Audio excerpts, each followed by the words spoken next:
नमस्कार दोस्तों, हमारी आज की कहानी है विश्वास की ताकत। हर समय कंठी माला लेकर बैठे रहते हो, कभी कुछ दो पैसों का इंतजाम करो।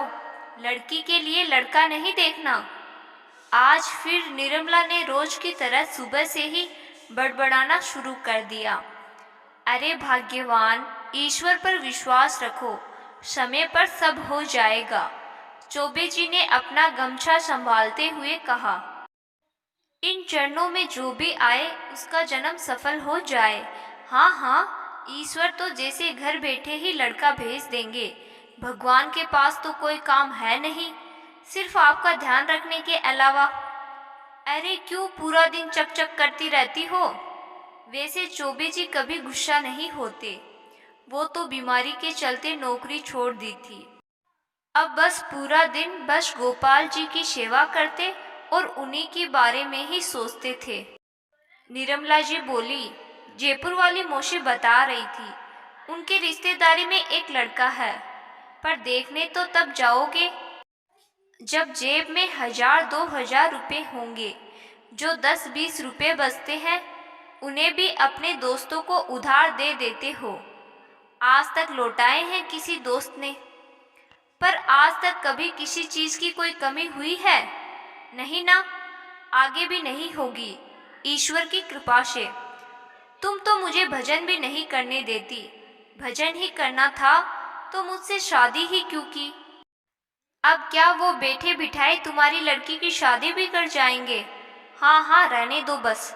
यह लो थैला पकड़ो और जाओ बाजार से रसोई के लिए सामान ले आओ। और हाँ, जिस लड़के के बारे में मैंने बात की है उसके बारे में जरा सोचना, परसों जाना है तुम्हें। अब थोड़े बहुत पैसों के लिए हम एफडी तो तुड़वाएंगे नहीं, सो जो यार दोस्तों को उधार दे रखे हैं उनसे जरा मांग लो। थैला लेकर चौबे जी निकल तो गए, लेकिन विचार यही मन में कि पैसों का इंतजाम कैसे होगा। सब्जी लेने से पहले जरा अपने एक दोस्त से अपने पैसों की बात कर ली जाए। जिस दुकान में काम करता है वो भी पास ही है। यह सोचकर चौबे जी अपने मित्र की दुकान पर चले गए।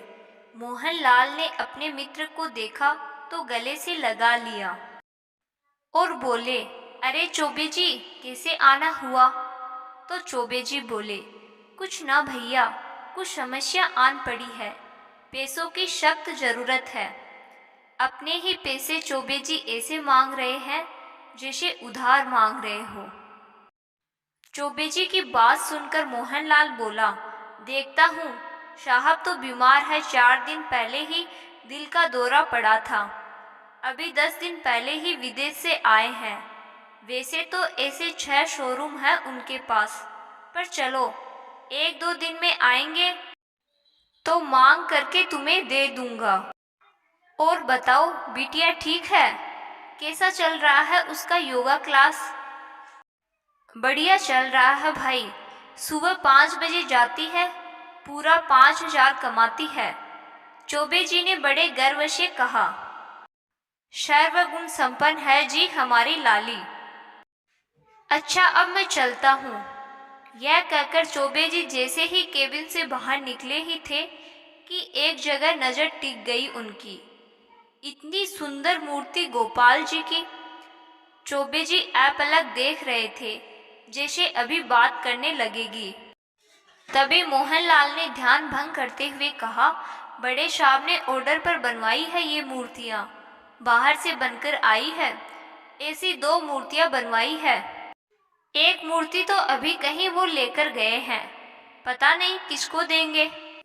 अच्छा, बहुत बढ़िया मूर्ति है। यह कहकर चौबे जी वहां से निकल गए, पर रास्ते भर मूर्ति की छवि उनकी नजरों से ओझल नहीं हो रही थी कि काश वो मूर्ति उनके पास होती। भूल नहीं पा रहे हैं। काश अगर उनके पास होती तो कैसे दिन भर निहारते रहते, क्या क्या सेवा करते। ये सोचते सोचते कब घर आ गया उन्हें पता ही नहीं चला। घर आते ही चौबे जी देखते हैं कि घर के सामने इतनी भीड़ क्यों है, और ये गाड़ी किसकी है? गाड़ी तो काफी महंगी लग रही है। अपने घर के दरवाजे में घुसने ही वाले थे कि थैला हाथ से छीनकर निर्मला ने मुस्कुराकर उनका स्वागत किया। कौन आया है? चौबे जी अंदर आते हुए पूछने लगे।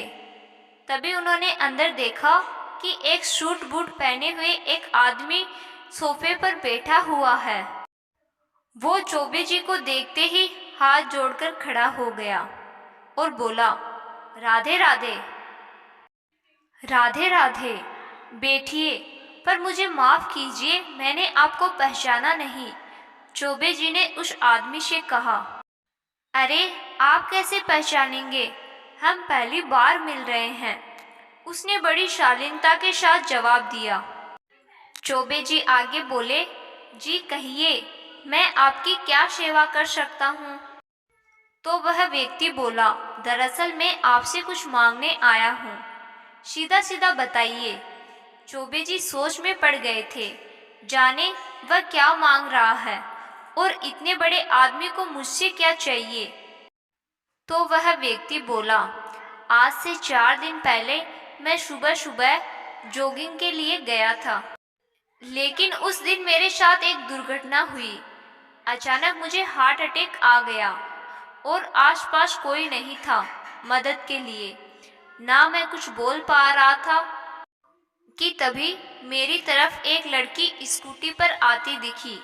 मुझे सड़क पर पड़े हुए देखकर उसने अपनी स्कूटी रोकी। अकेली वो मुझे उठा नहीं सकती थी। फिर अपनी स्कूटी से दुकान पर जाकर एक आदमी को बुलाकर लाई। उसकी मदद से उसने मुझे अपनी स्कूटी पर बिठाया और मुझे हॉस्पिटल लेकर गई। अगर थोड़ी सी भी देर हो जाती तो शायद मेरा अंत निश्चित था, और वो लड़की कोई और नहीं, आपकी ही बेटी थी। उस आदमी ने हाथ जोड़ते हुए कहा, अगर आप लायक समझे तो मैं अपने बेटे के लिए आपकी बेटी का हाथ मांगता हूँ, और जो अनजान की मदद कर सकती है वो अपने परिवार का कितना ध्यान रखेगी। उस व्यक्ति की यह बात सुनकर चौबे जी एकदम जड़ हो गए। वो विश्वास नहीं कर पा रहे थे कि हे ईश्वर, क्या यह सब कुछ सच में हो रहा है कि मुझे किसी के दरवाजे पर ना जाना पड़े अपनी बेटी के लिए लड़का ढूंढने के लिए। इस स्थिति से चौबे जी बाहर निकले भी नहीं थे कि तभी उस व्यक्ति ने अपने पास रखे हुए बैग में से एक बॉक्स निकाला और चौबे जी को देते हुए कहा कि शगुन का एक छोटा सा उपहार है, मना मत करना। चौबे जी ने खोलते हुए देखा कि इसमें तो वही बाल गोपाल की मूर्ति है जिसे अभी शोरूम में देखकर आए थे, जो उनकी आंखों के सामने से ओझल नहीं हो रही थी, और जिसे देखते ही मन में ये ख्याल आया था कि काश ये मेरे मंदिर में होती। अब चौबे जी मन ही मन सोच रहे थे कि सच में आज ऊपर वाले ने प्रमाणित कर दिया कि मुझे उसका जितना ख्याल है उससे कई ज़्यादा उसे मेरा ख्याल है। तो दोस्तों, आशा करती हूँ कि आज की कहानी आपको पसंद आई होगी। धन्यवाद।